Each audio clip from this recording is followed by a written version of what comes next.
igreja, um povo chamado a perseverar. Diz assim a palavra do Senhor. João 21, 1. Depois disso, Jesus se manifestou outra vez aos seus discípulos junto ao mar de Tiberíades. Foi assim que ele se manifestou. Estavam juntos Simão Pedro, Tomé, chamado Dídimo, Natanael, que era de Caná da Galileia, os filhos de Zebedeu e mais 2 discípulos de Jesus. Simão Pedro disse aos outros: vou pescar. Os outros responderam: nós também vamos com você. Foram e entraram no barco, mas naquela noite não pegaram nada. Ao romper o dia, Jesus estava na praia, mas os discípulos não reconheceram que era ele. Jesus lhes perguntou: filhos, será que vocês têm aí alguma coisa para comer? Eles responderam: não. Então Jesus disse: joguem a rede à direita do barco e vocês acharão. Assim fizeram e já não podiam puxar a rede, tão grande era a quantidade de peixes. E o discípulo a quem Jesus amava disse a Pedro: é o Senhor. Simão Pedro, ouvindo que era o Senhor, cingiu-se com a sua túnica, porque tinha tirado a roupa, e lançou-se ao mar. Os outros discípulos vieram no barquinho, puxando a rede com os peixes, porque estavam somente a uns 90 metros da margem. Ao saltarem em terra, viram ali umas brasas com peixe por cima, e também havia pão. Meu Deus, mais uma vez eu coloco diante de Ti a ministração da Tua palavra, declarando que toda mente e todo coração esteja cativo ao conhecimento de Cristo. Repreendemos toda ação maligna e que o Senhor fale aos corações, edifique a Tua igreja, salve perdidos. Senhor, dê direção e enche a Tua igreja do Teu Espírito Santo, para continuar essa obra de avivamento que foi falada aqui hoje, para a glória do Teu nome, em nome de Jesus. Amém. Desde a sua ressurreição, Jesus, ele tinha aparecido aos discípulos apenas por 2 vezes. E eles, obviamente, estavam em dúvida quanto ao futuro.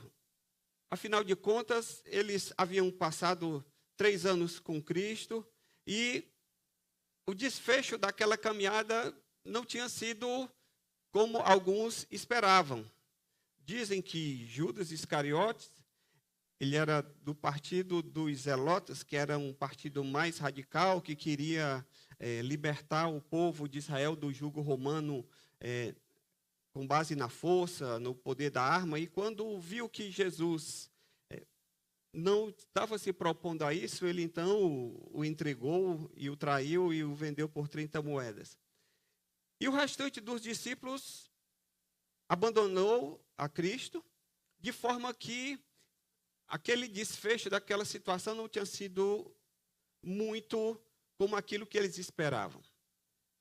Jesus, ele já tinha aparecido 2 vezes aos discípulos, mas eles estavam ainda aguardando o que ia ser o futuro, como é que iria se desenrolar, porque foram aparições breves, ainda não tinha tido um direcionamento, e por falta desse direcionamento, eles ficaram em dúvida e acabaram quase que voltando para a sua atividade original, que era de pescador. Em Israel, irmãos, no tempo do Novo Testamento, pescar não era uma atividade recreativa, e que você ia lá no final de semana para poder lançar o anzol e ver se pegava algum peixinho, e às vezes até devolve para o mar. Não, pescar era um trabalho, sim, era a profissão seguida por vários desses discípulos antes que Jesus os chamasse. Então, diante da incerteza quanto ao futuro, eles acabaram perdendo o foco do seu chamado, o foco daquilo que Jesus havia dito para eles logo no início do seu ministério. E o interessante aqui é que Jesus, ele aparece pela 3ª vez, e Jesus, ele não aparece repreendendo. Jesus não aparece dando um sermão, chamando a atenção e dizendo: como é que vocês estão agora voltando a pescar? Não. Jesus, naquele momento, ele os chama de filhos, porque eles estavam confusos e desanimados. Foi assim que Jesus quis enfatizar para eles a necessidade de voltar para a caminhada, a necessidade de perseverar no seu chamado, aquilo que o Senhor havia falado com eles antes. E a semelhança dos discípulos, nós também como igreja, nós como povo de Deus, que estamos inseridos no corpo de Cristo, nós também somos chamados a perseverar na nossa caminhada. Mesmo que nós estejamos enfrentando, eventualmente, alguma dificuldade, quer a nível pessoal, quer a nível corporativo, como igreja, nós também somos chamados a perseverar. Aí você diz, pastor, o que seria perseverar? De acordo com a Bíblia, a Enciclopédia de Bíblia, Teologia e Filosofia, a palavra perseverança no grego é o vocábulo upomê, que é traduzido por perseverança, resistência, constância, e ele ocorre 31 vezes no Novo Testamento. E esse vocábulo, ele denota a ideia de resistência paciente sob circunstâncias adversas, com base na ideia de que alguém leva nos ombros uma carga pesada e não desiste.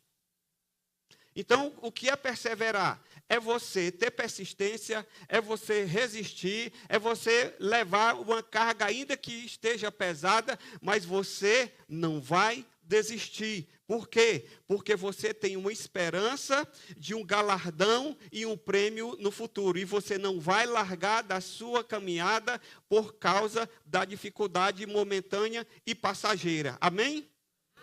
Posso ouvir um glória a Deus aí? Amém.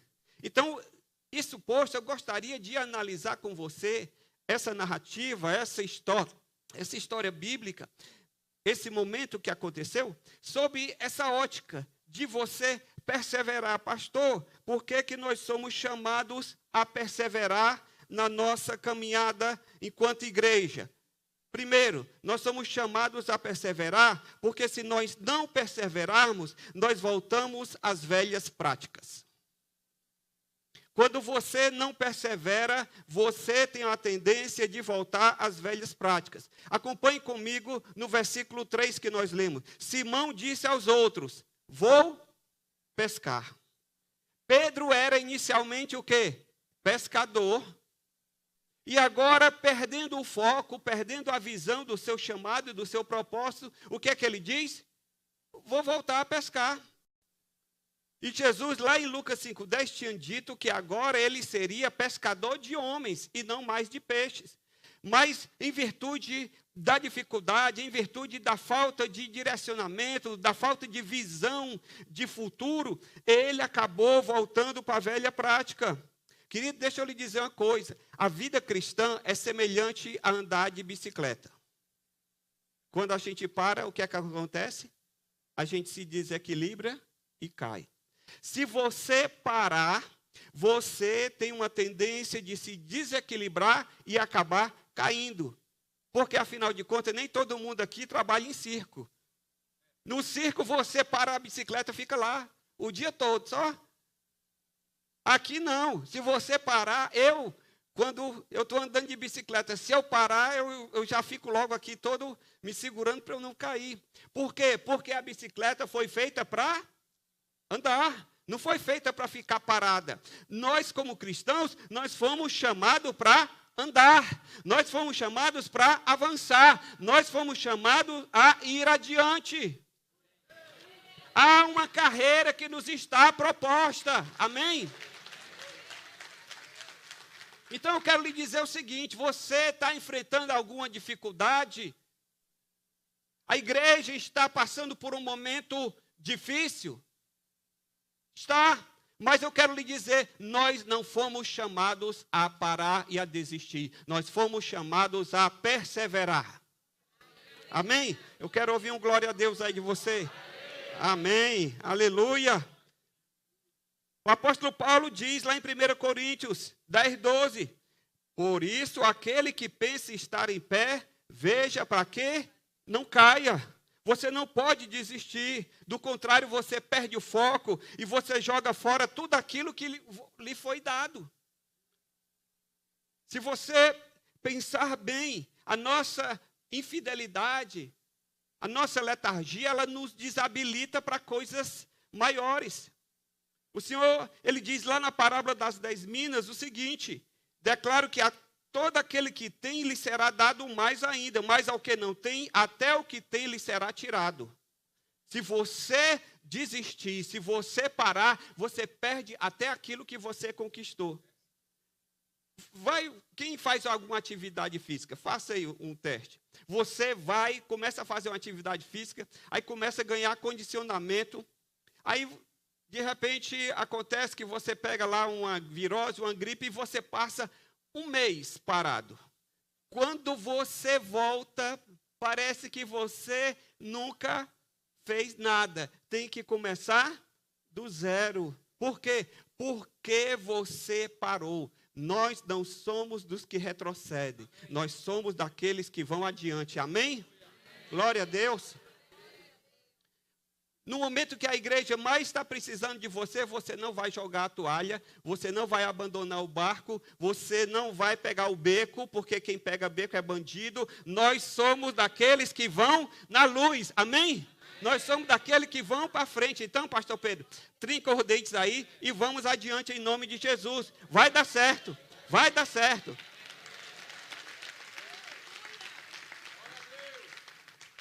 Como discípulos, nós já rompemos com o passado. O nosso caminho agora é para frente. Não é uma jornada de marcha ré. Mesmo na dificuldade, não é um momento de jogar a toalha, mas de seguir em frente. Então, por que eu devo perseverar? Em primeiro lugar, porque se eu não perseverar, a tendência é voltar às velhas práticas, à vida antiga. E Deus não quer isso para nenhum de nós. Segundo, por que você deve perseverar? Porque se eu não perseverar, eu acabo influenciando negativamente os outros ao meu redor. Olha o que o versículo 3 diz. Simão Pedro disse aos outros, vou pescar. Os outros responderam, nós vamos com você. A gente influencia negativamente os outros ao nosso redor. Pedro decidiu voltar a pescar e os demais seguiram o seu exemplo. Querido, se você desistir, provavelmente outros também serão influenciados pelo seu exemplo. Acontece, sabe o quê? O que nós chamamos de efeito de manada. Já ouviu falar nessa expressão? O que é efeito de manada? Eu vou ler a definição que o dicionário diz. Efeito de manada é uma expressão que se refere à tendência de indivíduos seguirem a opinião ou ação de um grupo irracionalmente e sem analisar os fatos ou fundamentos. A pessoa diz, olha, fulano de tal jogou a toalha, desistiu. Ele disse, foi mesmo? Rapaz, eu acredito tanto no fulano, se ele jogou a toalha, eu também jogo a minha. Mas peraí, meu irmão, vá saber o que é que está acontecendo. Não vá, como nós usamos aqui no Ceará, não seja Maria vai com as outras. Não se deixe influenciar. Ah, porque alguém está falando mal, está falando negativamente de alguém ou da igreja, você vai voltar atrás, você vai, como diz também o cearense, vai engravidar pelos ouvidos? Não. Não se deixe influenciar, você tem que perseverar, porque alguém está olhando para a sua vida. Você é importante, você é referência para alguém, e seu exemplo está sendo observado. Então, se você é daqueles que diz assim, eu vou adiante, essa pessoa que diz, pois acredito também nessa causa e vou com você. Amém? Então, cabe a cada um de nós dizer, nós vamos perseverar, nós vamos trazer palavra de bênção. Nós vamos proferir palavra de ânimo e de incentivo. Tudo aquilo que é de derrota, tudo aquilo que é de fracasso, não faz parte do nosso vocabulário, nem da nossa vida. Nós somos daqueles que proclamamos as bênçãos e o favor de Deus na vida dos outros e na vida da igreja.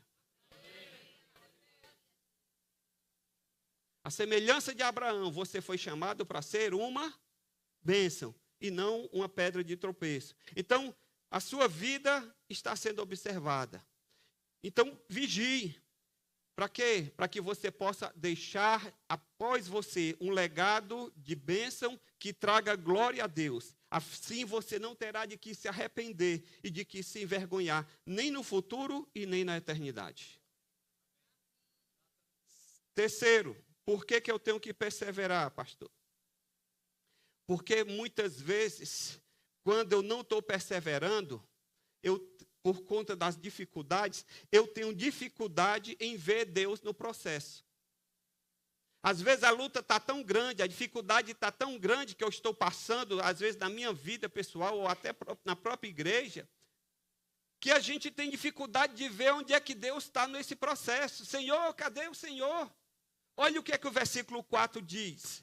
Ao romper o dia, Jesus estava na praia. Mas, o que aconteceu?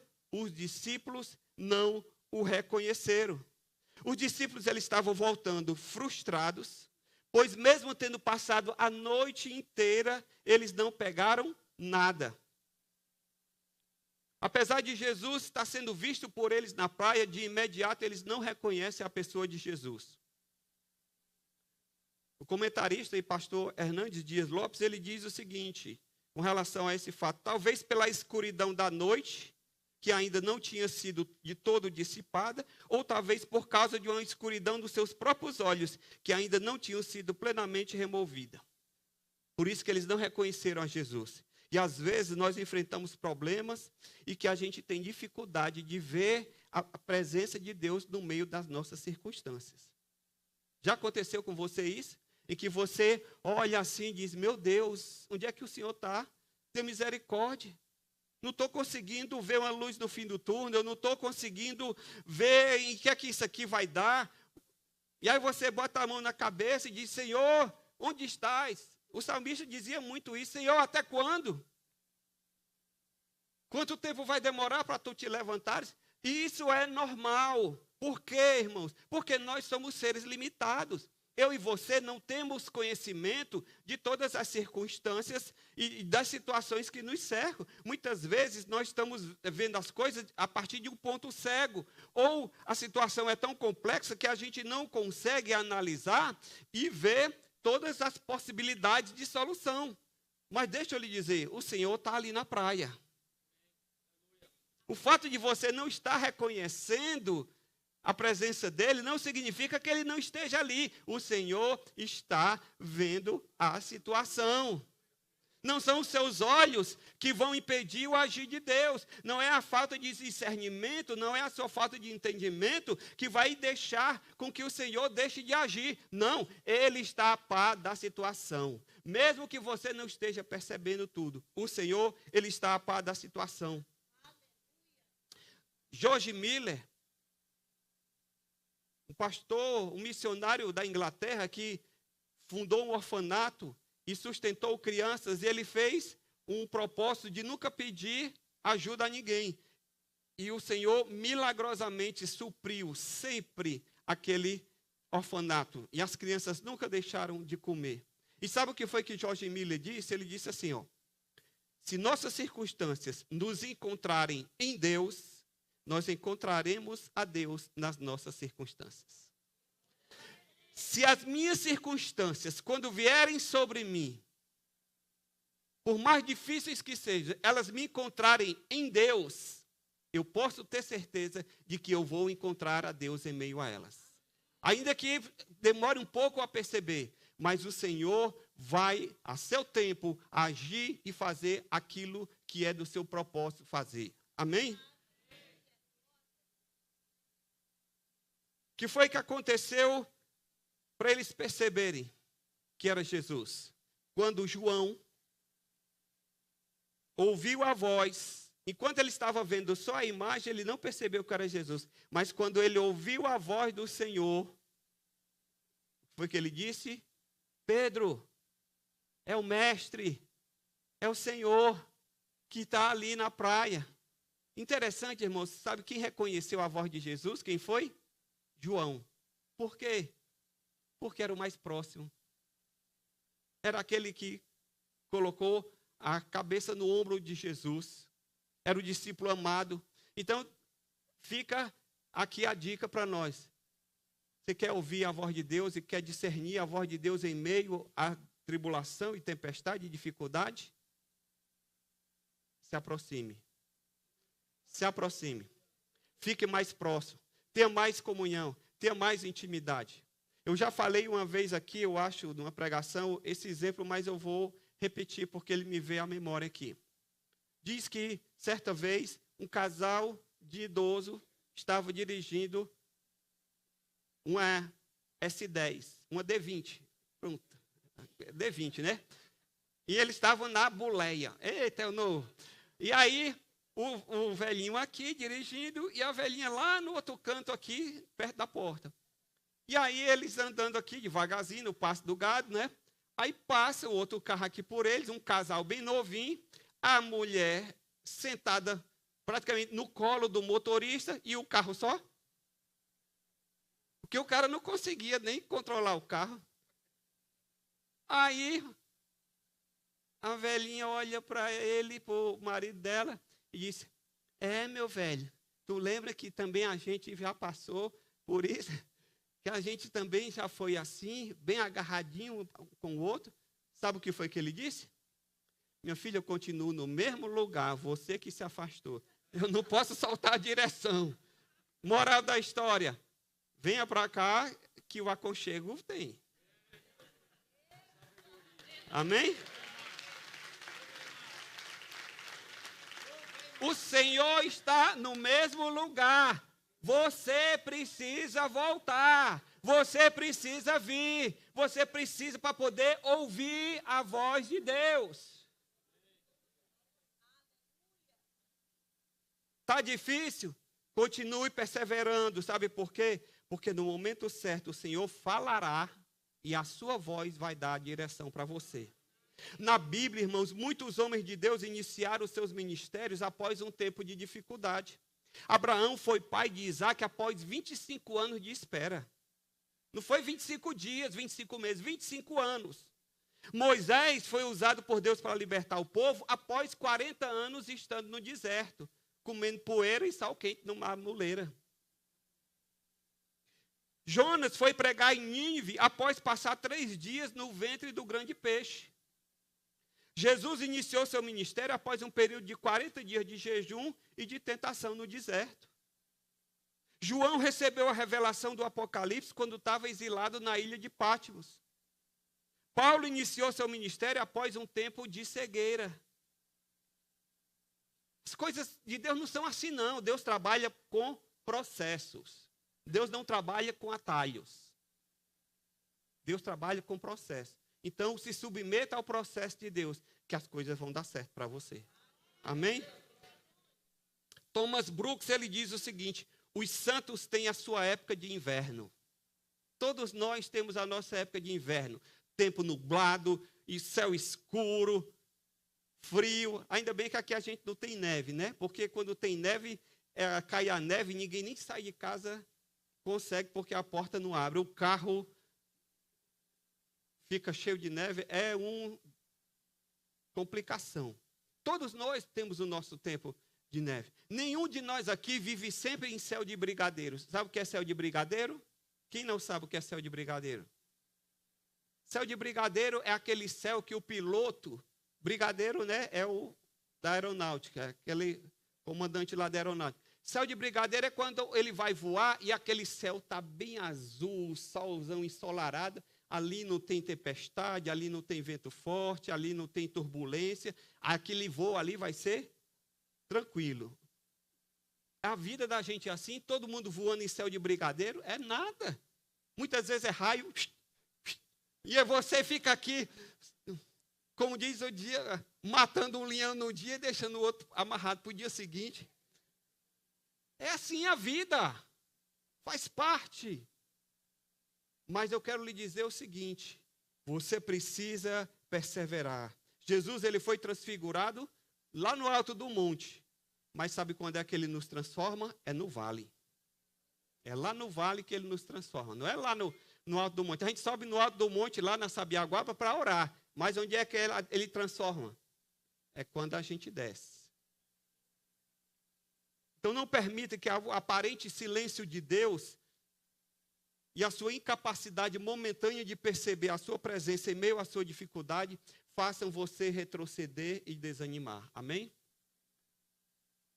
Jesus, eu estou ainda começando.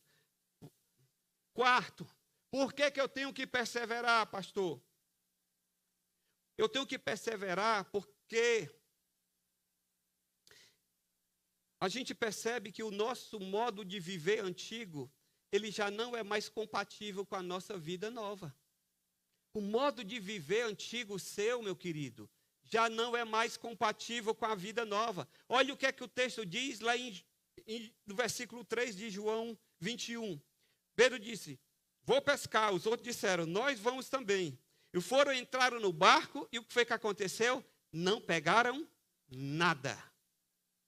O trabalho no qual eles eram experts havia sido infrutífero durante toda aquela noite.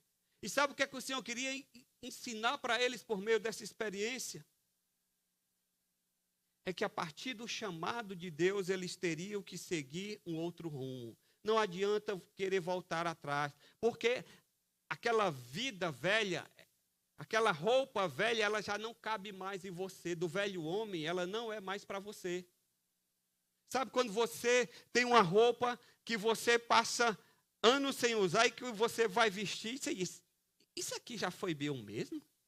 O negócio está estranho. Por quê? Porque aquela roupa já não cabe mais em você. Não é porque você engordou, é porque você mudou. A gente muda. Com o passar do tempo, Deus nos chamou para uma vida nova. Deus nos chamou para um caminhar novo. E nós não podemos desistir e querer voltar atrás para aquela posição fetal de conforto do ventre da mãe. Ei, você... E quando estava na posição fetal, você era uma criança, você não sabia de nada. Hoje você já saiu e você não tem mais como voltar para o ventre da mãe. Não foi isso que Nicodemos até perguntou para Jesus? Porventura eu vou voltar para o ventre da minha mãe? O meu filho tem 1,92 m, a mãe dele tem 1,60 e pouco. Como é que aquele menino com 1,92 vai voltar para o ventre da mãe? Não tem mais como. Então deixa eu lhe dizer, a sua vida velha, ela não é mais para você. O seu modo antigo, Pedro era expert em pescar, e quando ele foi pescar, ele disse, rapaz, desaprendi. O mar não estava para pescador, estava para peixe, que não deu nada. A vida velha não serve mais para você. Você tem que seguir adiante. Amém? Você se converteu. Você está aqui na igreja agora. Ei, irmão, é vida nova. São outras experiências. É um outro caminhar de Deus para a sua vida. E você vai seguir adiante nessa nova caminhada. Amém? Pode dar glória mesmo.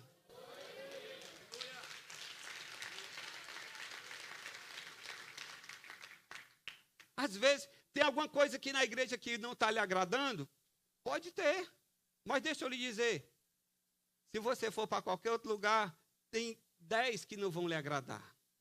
Porque o problema não está no local, o problema está na gente. A gente tem que deixar de se tratar por Deus, porque o Senhor vai nos colocar no lugar onde Ele quer que a gente esteja e ali a gente frutifique. E se você está aqui hoje, se você está plantado aqui hoje, então você precisa frutificar aqui hoje. Não queira ficar igual macaco pulando de galho em galho, porque você não veio do macaco. Ok? Você não veio do macaco para ficar pulando de galho em galho. Então, firme no Senhor, fixe. Aqui é uma igreja, irmãos, que prega a palavra de Deus. É uma igreja que tem seriedade. É uma igreja que não está brincando de evangelho. Está pregando a verdade. Está procurando pregar o evangelho para que vidas sejam salvas, alcançadas, restauradas, famílias restauradas. Então, é um local saudável para você e para a sua família. Então, não tem o que pensar. Você não tem que se aventurar. Está difícil, está pegando alguma coisa. Ah, tiraram o estacionamento. Ah, porque pode acontecer. Ei, irmão. É o estacionamento que vai definir a sua vida aqui? Não. Diga não. Amém, pelo amor de Deus. Amém.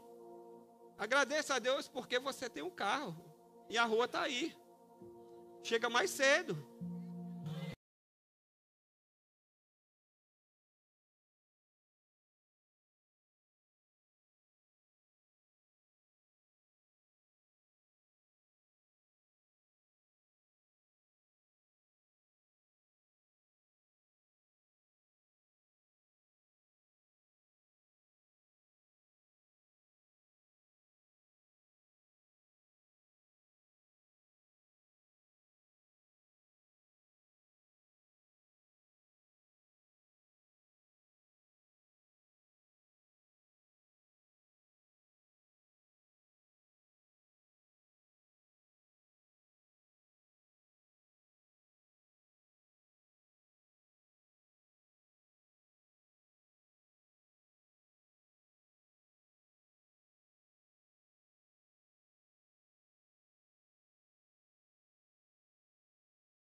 confia em mim, porque senão eu vou dizer a verdade e todo mundo vai saber quem você é. Aí você fica acuado. Não, eu ando de cabeça erguida.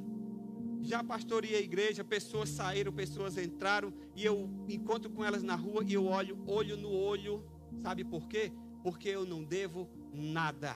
Porque, a não ser o amor, porque nós precisamos ter essa vida assim, irmãos. As coisas velhas já passaram, aquilo que não é para mim, não é mais para você, deixa para lá. Nós vamos andar em novidade de vida.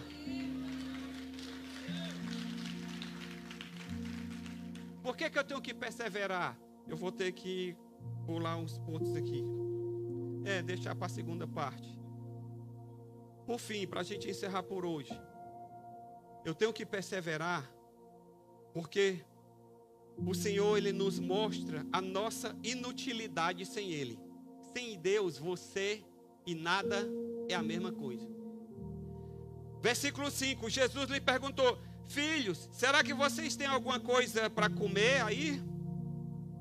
Foi que eles responderam: não, tem nada, Senhor. Pegamos nada. Os discípulos passaram a noite toda pescando e não pegaram nada. Além disso, não tinham nem uma provisãozinha de reserva. Os caras estavam zerados. Tanque vazio. E o Senhor os fez ver que sem Ele todos os seus esforços seriam vãos. Passa a noite toda fazendo o melhor que pode naquilo que a pessoa mais sabe fazer e não consegue lograr nenhum êxito.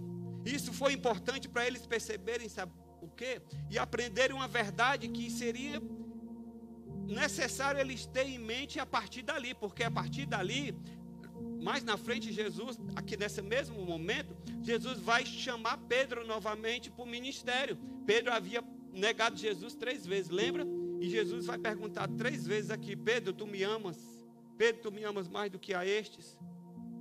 E Pedro vai ser chamado novamente para o ministério. E era necessário eles entenderem isso, que sozinhos sem Jesus, eles jamais conseguiriam suprir as suas próprias necessidades e nem daqueles a quem aqueles ministrariam. Irmãos, de mim mesmo eu não tenho nada. Se eu prego aqui a palavra, eu não posso pregar nada de mim, porque eu não tenho. O que eu preciso é o quê? Deixar a palavra de Deus falar. Porque a mensagem não é do pregador, a mensagem é de Deus.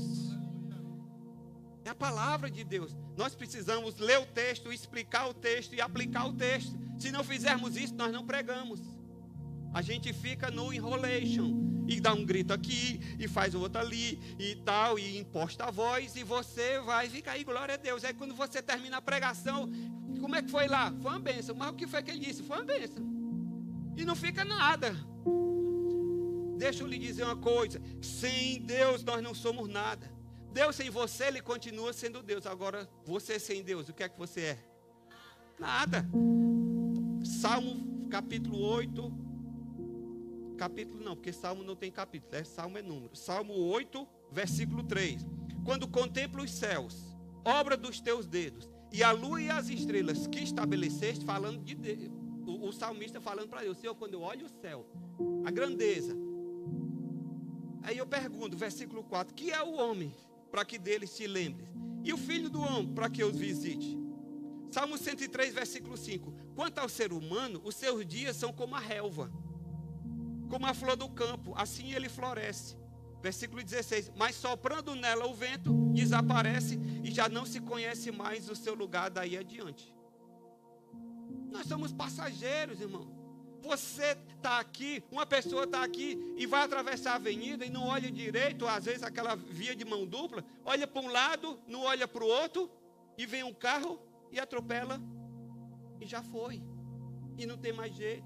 Nossa vida se esvai. Nós não somos nada sem Deus, sem o favor de Deus sobre a nossa vida. O que é que nós conseguimos nessa vida? Andrew Murray, ele fala o seguinte: o pecado degradou o homem de tal forma que a partir do que ele é agora, não podemos formar nenhum conceito do que ele deveria ser. Porque o ser humano está tão deturpado, está tão desfigurada a imagem de Deus, que a gente diz, meu Deus, que coisa feia é essa, o ser humano. G.K. Chesterton, ele fala assim, ó, sejam verdadeiras ou não todas as outras coisas, essa é incontestável. O homem não é o que ele deveria ser. Às vezes a gente olha para Jesus e diz assim, meu Deus, que coisa esplendorosa. Mas Jesus, ele se encarnou. Sabe qual é o problema? É porque nós somos tão distantes daquilo que Deus planejou para nós, que quando a gente vê a humanidade de Jesus, a gente se encanta. Mas o problema não é quão humano Jesus era, é quão humano nós somos. Porque nós perdemos essa imagem de Deus desfigurada. Sabe como é que eu gosto de ilustrar para você entender? Você já pegou um caderno do tempo da escola que você escrevia de caneta? Aí um dia você foi e a chuva lhe pegou. E molhou internamente as folhas do caderno. E quando você for estudar e ver a matéria que você anotou, o que foi que acontece? Está tudo borrado. As letras, está só as tintas lá, mas não tem mais sentido. Essa é a imagem que nós temos hoje, do que restou, borrada. Por isso que a gente precisa de Deus, a gente precisa se voltar para Deus, porque sem Deus nós não somos nada, é Ele que vai restaurar a nossa vida, e nós precisamos estar na igreja, sabe por quê? Porque é na igreja que Deus vai trabalhar na nossa vida, para nos tornar cada dia mais semelhantes a Jesus no seu caráter. Deus quer filhos e filhas semelhantes a Jesus.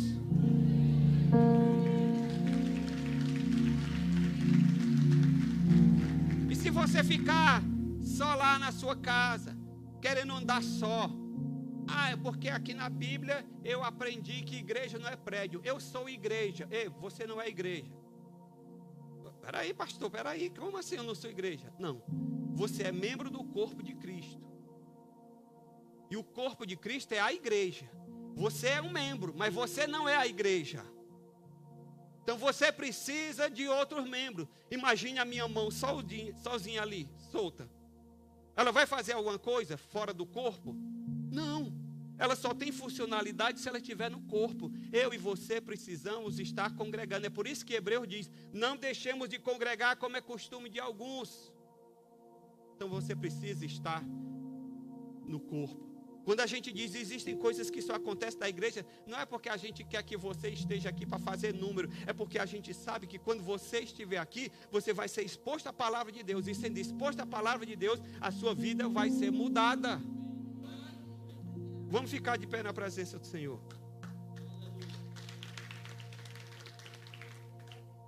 William Ward, ele diz, o homem é um paradoxo desconcertante, peculiar, ao mesmo tempo tateando para encontrar a Deus e tentando esconder-se dele.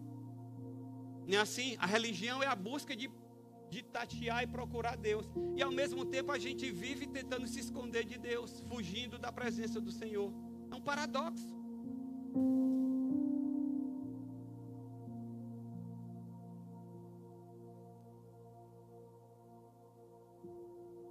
Você precisa perseverar. Não tente viabilizar a sua vida longe de Deus. Você não vai conseguir. Volte-se para Ele, porque só assim você vai encontrar sentido e propósito. Eu queria que, enquanto os instrumentos estão tocando, que você baixasse aí a sua cabeça no seu lugar.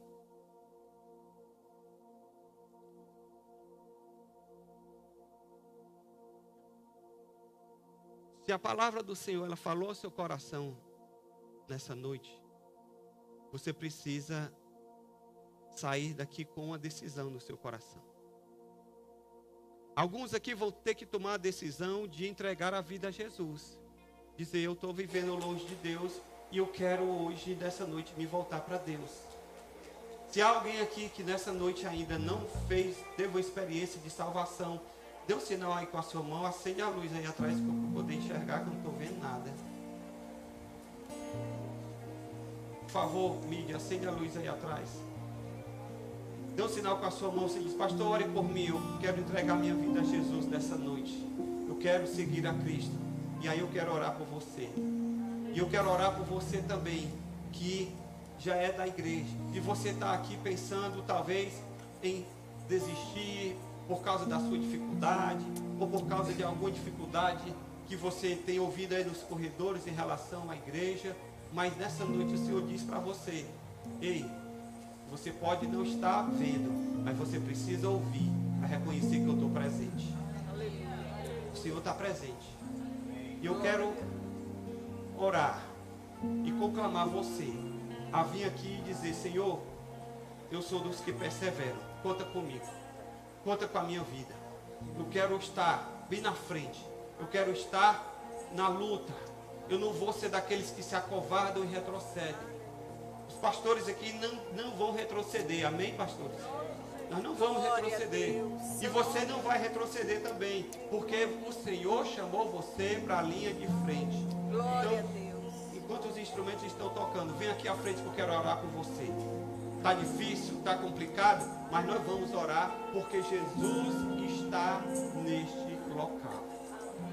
Nós precisamos apenas ouvir a voz dele, discernir a voz do Senhor em meio à nossa luta e à nossa dificuldade.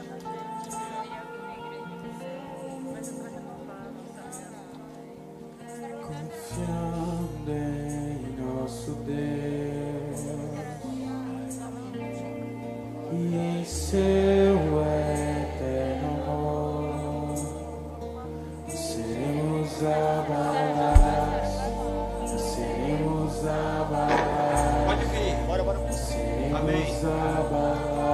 A igreja pode vir. Esse papelzinho. Confiando em nosso Deus e em seu eterno amor, seremos abalados. Aleluia. Seremos abalados. Seremos abalados. Amém. Pode vir. Pode vir. Na batalha permaneceremos em fé. Se exércitos vierem contra preciso que o Senhor me leve pela mão. O Senhor me segure pela mão. Eu quero ir até o final. Eu não sou daqueles que desistem. Vem aqui que eu quero orar por você em nome de Jesus. Quando vier a intensa escuridão, não temerá o nosso coração.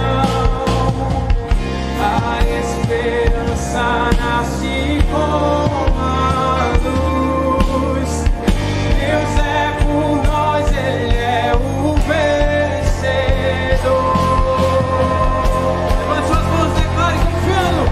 Confiando em nosso Deus e em seu eterno amor, não seremos abalados, não seremos abalados, não seremos abalados. Confiando em nosso Deus, confiando em nosso Deus, em seu eterno amor, seremos abalados, seremos abalados, seremos abalados. Nós estaremos orando agora. Algumas pessoas aqui estão pedindo pela internet oração. Daniele Dias, Carlos Costa. Tem pessoa aqui com CA de câncer na cabeça, Antônio Júnior. Nós vamos estar orando para essas pessoas e por você que está aqui à frente. Pastor Pedro, se quiser falar mais algo. Pai, em nome de Jesus, nós queremos hoje te louvar pelos teus filhos que aqui estão e que precisam, Pai, perseverar em Ti, Senhor. E que não vão desistir nessa caminhada, e que vão adiante, e que vão, meu Deus, ó Pai, meu Deus, cumprir toda a sua jornada, todo o seu propósito, Pai. Aleluia. E por mais difícil que, meu Deus, situações elas possam parecer, meu Deus, o Senhor é a nossa salvação, Tu és a nossa força, Tu és o nosso poder. E a vitória já está destinada ao teu povo, Pai. Aleluia. Nós declaramos essa noite, nós não vamos voltar atrás. Nós não vamos desistir, ó Pai. Nós não iremos desistir. Mas iremos prosseguir, ó Pai. Iremos avante, Senhor. Iremos enfrentar o que tiver de enfrentar, Senhor. E iremos glorificar teu nome, Pai.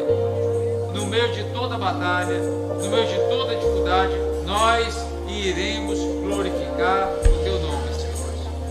Em nome de Jesus Cristo, Pai. Eu declaro, Pai, meus irmãos e amigos aqui presentes, ó Pai. Meu Deus, perseverantes, ó Pai. Não vai desistir dessa caminhada. Não vai desistir, não vai voltar atrás, não vai recuar, não vai recuar, em nome de Jesus Cristo, Pai. Ajuda teus filhos, ó Pai. Ajuda-os, ó Pai, nessa caminhada, Senhor Deus. E dá essa paz, traga a vitória, em nome de Jesus. Em nome de Jesus. Você pode dizer um amém para isso? Você pode dar glória a Deus por isso, amém? Amém? Glória a Deus. Essa palavra é maravilhosa, pastor Joaquim. Você vai continuar domingo que vem. Domingo que vem o pastor Joaquim na escala, a gente investe. Eu prego à noite, ele prega de manhã. Então você se vira aí para fazer, né? Quem não viu minha pregação hoje de manhã, sugiro que veja na internet, tá certo? E o pessoal que está nos vendo aí, não é? Que só vai ver esse culto, não é? Depois, que procure estar presente no domingo que vem pela manhã para ver a continuidade dessa ministração do pastor Joaquim. Amém? Diga assim: nós não desistimos. Nós não desistimos. Amém? Amém. Meu ponto aqui está dizendo que hoje é o aniversário da Renata do Matos. Renatinha para cá, vamos orar por você. Vamos orar aqui por ela, pastor Joaquim. Traz o microfone para mim. O Marquinhos já sabe como é que é, não é? Já vem acompanhando. Gente, toda vez que alguém aniversaria aqui na igreja, o marido, a esposa, né, no caso, faz uma declaração de amor. E hoje a vez do Marquinhos, já que é o aniversário da Renata, né? Marquinhos, do jeito que a gente te ensinou, vai lá. Olhando os olhinhos dela. Eu queria dizer em primeiro lugar que nada é por acaso, né? Vou confessar uma coisa, a gente ia embora antes desse momento. Era. Aí trancaram o nosso carro. Olha só. E aí Veja só. a gente não vai escapar. Não vai escapar. E a pastora chamou a gente aqui para você estar aqui na frente. Eu digo, tá tudo já combinado, sem a gente saber. Não sabia, né? Pois é. E aí acabou que trancaram o nosso carro e, né, assim, Deus está para esse momento. Pastor nome. Eu quero dizer, meu amor, que assim, a gente tem quase 15 anos de casado e eu sou muito grato a Deus pela sua vida, por ter me colocado você nos meus caminhos, a mãe dos nossos filhos, né, a mulher da minha vida. E assim, eu quero, né, comemorar todos os outros anos de vida junto com você, até que Jesus volte. Te amo. Amém. Glória a Deus. Isso aí. Vamos orar? Pai, nós queremos te agradecer e te louvar pela vida da Renata, tua filha, tua serva. Te pedir que o Senhor abençoe com paz, com alegria, com vida abundante. E que o Senhor, meu Deus, cumpra todos os teus planos, teus projetos, ó Pai, na vida da Renata, na vida da sua família, ó Pai. Que nós amamos, ó Pai. Sustenta-la em Ti. Ajuda ela naquilo que ela ainda não está conseguindo fazer, Pai. Meu Deus, realiza na vida dela também, ó Pai, eu te peço, o Teu querer e o Teu efetuar segundo a Tua vontade, ó Pai. Em nome de Jesus Cristo, Pai. E depois de eu ter feito, eu te peço ainda mais, realiza também o desejo do coração da Tua filha. Enche ela de paz e alegria aqui na terra. E faça a mulher, da Renata, uma mulher extremamente feliz, ó Pai, para a glória do Seu nome. Em nome de Jesus. Amém, amém, amém. Parabéns. Queridos, você e a Ângela estão aniversariando de casamento também, é? Pra cá, 40 anos de casamento. Ai, gente, a gente tem que orar, né? Pra cá, você, pra cá, Ângela. Vamos orar. E põe suas mãos pra cá. 40 anos não são 40 dias, nem 40 meses, são 40 anos. Pai, nós queremos te agradecer por essa união tão especial, Pai. 40 anos de casados. Muito obrigado. Que venham na tua presença, Pai, anos a mais, cheios de paz, de alegria, de vitória, meu Deus, de saúde, ó Pai, muita saúde e paz, em nome de Jesus Cristo. Mais 40, mais 40, mais 40 e mais 40, até o dia da tua gloriosa vinda, em nome de Jesus. Amém, amém, glória a Deus. Parabéns, você, meu amigo. Queridos, fiquem atentos. Durante a semana a gente vai falar sobre o curso de ministração e oratória, como fazer para se inscrever. Quem está vindo pela igreja, a igreja pela primeira vez, ali atrás, e um abraço ali no pessoal do primeiro abraço que está ali esperando. Ali atrás, à direita. O pastor Joaquim vai fazer a oração final, encerrado. Amém. O pessoal do primeiro abraço está ali aguardando ali à direita. Se você é a primeira vez que vem aqui, passe ali que eles têm algo, uma lembrança para lhe dar, e que você com certeza, uma lembrança que você vai receber. É surpresa. Ok? Vamos orar? Senhor, em nome de Jesus, te agradecemos por este dia, por podermos estar aqui cultuando ao Senhor e recebendo de Ti, adorando a Ti. E, Senhor, que o Teu Espírito Santo nos conduza, nos leve em paz e segurança para os nossos